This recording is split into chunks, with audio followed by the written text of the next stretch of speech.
तक महान है जब तक वह तुम्हारी गरिमा की कारण बनता है।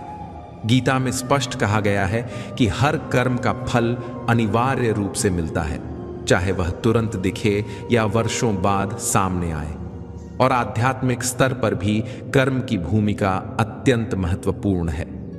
अच्छे कर्म हमारी आत्मा को शुद्ध करते हैं और हमें परमात्मा के निकट ले जाते हैं। यही कारण है कि जीवन में कर्म ही सबसे बड़ा धर्म है। जब हम किसी जरूरतमंद की सहायता करते हैं, किसी दुखी का मनोबल बढ़ाते हैं या किसी के जीवन में आशा की किरण जगाते हैं, तो यह कर्म न केवल समाज में अच्छाई फैलाता है, बल्कि हमारे भीतर गहरी शांति और संतोष का संचार भी करता है। यह शांति हमारी आत्मा को ऊंचाई प्रदान करती है और हमें दिव्यता के और करीब ले जाती है। इसके विपरीत, यदि हम केवल स्वार्थ और भौतिक सुखों में फंसे रहते हैं, तो हमारी आत्मा दूषित हो जाती है और आध्यात्मिक प्रगति रुक जाती है। इसीलिए अच्छे कर्म करना केवल बाहरी सफलता के लिए नहीं, बल्कि आंतरिक उन्नति और आत्मिक शुद्धि के लिए भी आवश्यक है। जब हम यह समझ जाते हैं कि कर्म ही जीवन का आधार है, तब हम हर क्षण अपने आचरण में सतर्क और जागरूक रहते हैं। यही जागरूकता हमें सच्चे सुख, शांति और मोक्ष की ओर ले जाती है और हमारे जीवन को सार्थकता तथा उद्देश्य प्रदान करती है। यही कर्म का शाश्वत सत्य है जो हमें दिशा और शक्ति देते हैं।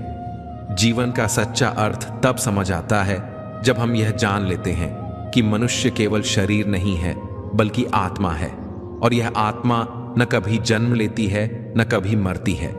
यह शाश्वत है, अजर है, अमर कर सकता है, और हद से ज्यादा जागना भी आपको बहुत ज्यादा नुकसान पहुंचाएगा। इसीलिए जीवन को संतुलन के साथ जीना चाहिए। जैसे ही आप संतुलन को खो देते हैं, वैसे ही आपके जीवन में कोई ना कोई छोटी या बड़ी दुर्घटना हो जाती है।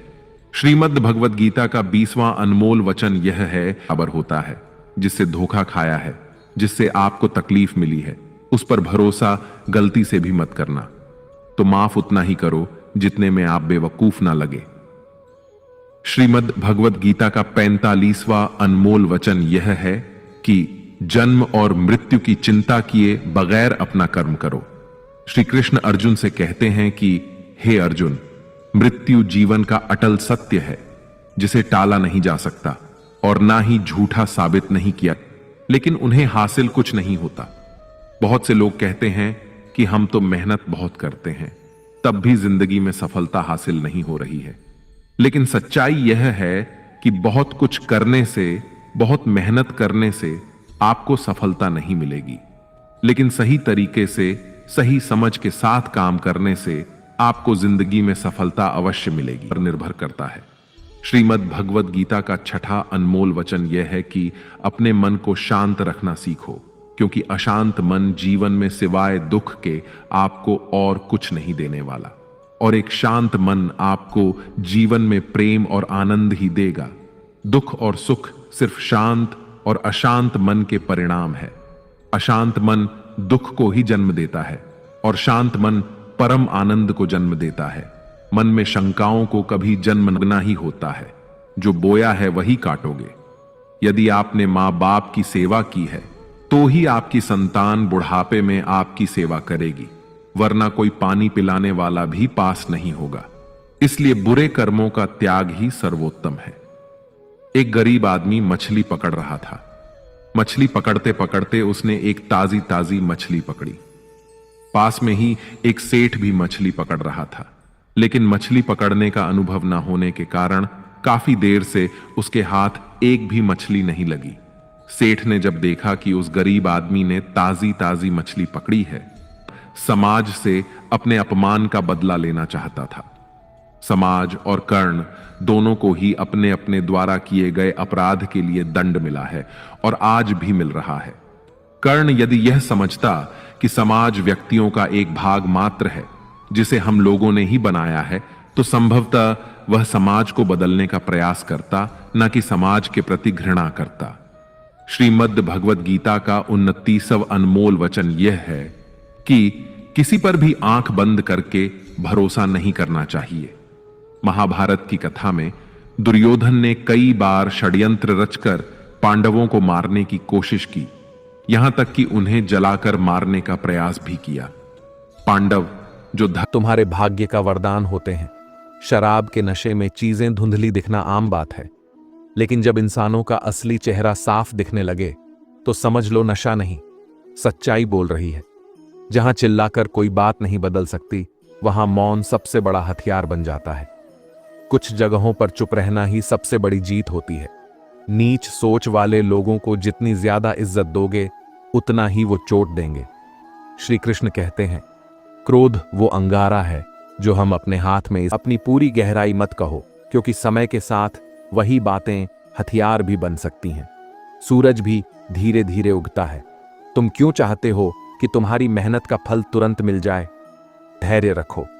जो फल समय से पहले आते हैं वे स्वाद नहीं, पछतावा देते हैं। श्री कृष्ण कहते हैं, विचारों पर नियंत्रण नहीं रहा तो अकेलापन बहुत भारी पड़ता है। जुबान पर नियंत्रण नहीं रखा तो साथ भी बोझ लगने लगते हैं। अगर मां ने संस्कार नहीं दिए तो दुनिया खुद को शिक्षक समझने लगती है। गुरु वो होता है जो सिर्फ ज्ञान नहीं, दृष्टि देता है। और पिता वो है जो संघर्ष नहीं, तुम्हारी चुप्पी में भी हिम्मत बनता है। जब भगवान को लगता है कि अब तुम्हें खोखले रिश्तों की जरूरत नहीं है, तो वह धीरे धीरे सबको हटा देता है। और हम सोचते हैं, मेरे साथ ही क्यों हो रहा है? शक का इलाज नहीं होता, मौन का विकल्प नहीं, शब्दों का माप नहीं और चरित्र का प्रमाण नहीं। जब समय तुम्हें अकेला करता है तो वह तुम्हें भीड़ से अलग एक नई राह पर चलने के लिए तैयार कर रहा होता है। जैसे पेड़ को हर दिन पानी चाहिए लेकिन फल समय पर ही लगते हैं, वैसे ही कर्म हर दिन किए जाते हैं लेकिन परिणाम तब आते हैं जब आत्मा तैयार हो। मुश्किलें तुम्हें तोड़ने नहीं आती, वह तुम्हें असली ताकत दिखाने आती है। बच्चा खिलौना नहीं मिले तो रोता है, लेकिन अगर संस्कार नहीं मिले तो पूरी जिंदगी खुद को रोता है। जब जीत मिल जाए तो मिट्टी से जरूर पूछना कि सिकंदर कहाँ गया था। बुरे कर्म करने नहीं पड़ते, बस हो जाते हैं, लेकिन अच्छे कर्म करने पड़ते हैं। जीवन तभी बदलता है जब हम खुद को तोड़कर नए सिरे से गढ़ते हैं। अगर तुम्हारी पहचान सिर्फ परछाई से है तो समझो अभी रोशनी किसी और की है। जब आत्मा चमकने लगती है तब परछाइयां खुद पीछे हट जाती हैं। कभी मत सोचो कि दुनिया तुम्हें समझेगी।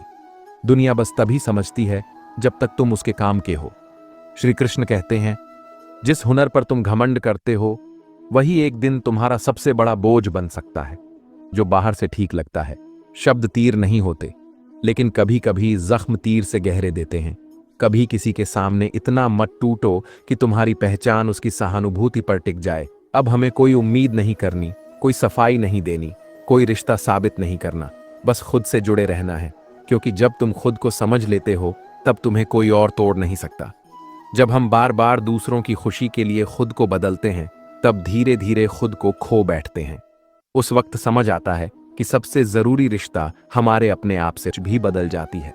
अगर तुम हर बार टूटने के बाद भी मुस्कुरा पा रहे हो तो समझो अब ये वक्त तुम्हारा इम्तिहान नहीं, बल्कि तुम्हें मजबूत बना रहा है। जिन लोगों को हम सबसे ज्यादा वक्त देते हैं वही सबसे पहले हमें छोड़ दिया जाते हैं, और हम बस चुपचाप बिना कुछ कहे उन्हें जाते हुए देखते रहते हैं। हमारा दिल तब नहीं टूटा जब वो लोग हमें छोड़ दाच कर गए, बल्कि तब टूटा जब जाते जाते उन्होंने हमें गलत ठहराया। कभी कभी हमारी सबसे बड़ी गलती बस इतनी होती है कि हमने किसी को जरूरत से ज्यादा चाहा और सजा ये मिली कि हमें खुद से भी नफरत हो गई। अब किसी रिश्ते को निभाने की चाह नहीं बची। डर सिर्फ इतना है कि कहीं खुद को ही न खो दें। जब रात की खामोशी बहुत गहरी हो जाती है तो समझो अब या तो आंसू बहने वाले हैं या हम पूरी तरह से बिखरने वाले हैं। अब बाहर की लड़ाई खत्म